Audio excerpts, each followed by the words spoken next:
Okay, this is going to be a relatively short video, and I want to teach you the Tunisian Twisted Knit Stitch because it's one of those stitches that is insanely easy to do, but if you can't see it, it's really hard to interpret the directions just from reading them written out. So my first row has been Tunisian Simple Stitch because 99% of the time, doesn't matter what you're doing, your first row is going to be Tunisian Simple Stitch off your foundation chain because you have to get set up. Now, if I was doing a regular Tunisian knit stitch, in fact, let's do a row of regular Tunisian knit just for giggles.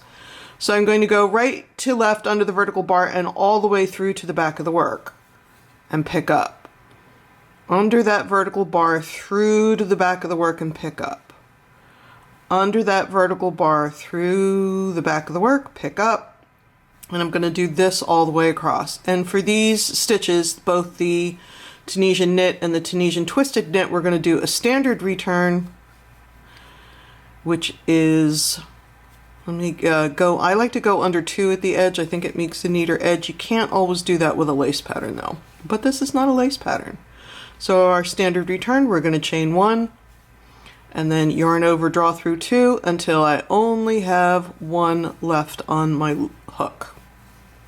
You may also notice I'm not using a grown-up Tunisian hook here because it's really hard the way my video system is set up. It's really hard for me to manipulate a Tunisian hook on camera so you can see. So there's my Tunisian knit stitch, right? It looks like stockinette stitch in knitting. So here's my twisted. So instead of going through the bar this way and through to the back of the work, I guess that would be from right to left, I'm going to go from left to right. So I'm going through the bar this way, left to right, and through to the back of the work, and draw up a loop. You can see it already. Can you see how it's twisting? So instead of this way, we're going this way, from left to right, and through to the back of the work. Left to right instead of right to left, through to the back of the work. We're going to do this all the way across. Now I have noticed, I just designed a piece in this, but it's not out yet, so I can't show it to you.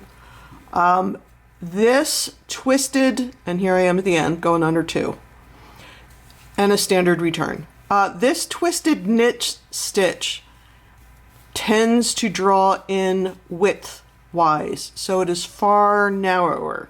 So if you're going to design a piece and you're going to mix Tunisian knit with Tunisian twisted knit, you're going to have to really do a swatch and see how that plays out because they are not the same gauge.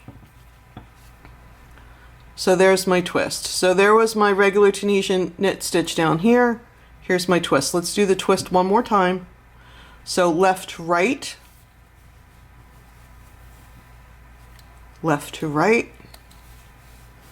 And again, I just did a piece in this, so I've been doing this stitch until my face falls off. You may notice I have a tendency to grab that loop with my index finger, and that is just a habit I developed. I found it made it easier to go through. You don't have to do it that way if you're more clever than me, but I found I really needed to pull that vertical bar out of the way or I couldn't get it in the right place.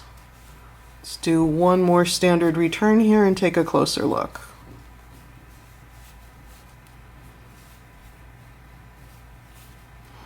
Once again, this is bulky yarn. This is a massive hook. This is just so you can see what I'm doing. I don't know that I would ever do a piece at this gauge unless I was going for a weighted blanket. So once again, you can see the twisted stitches. It gives you more depth. It gives you more touch. Look how thick that is.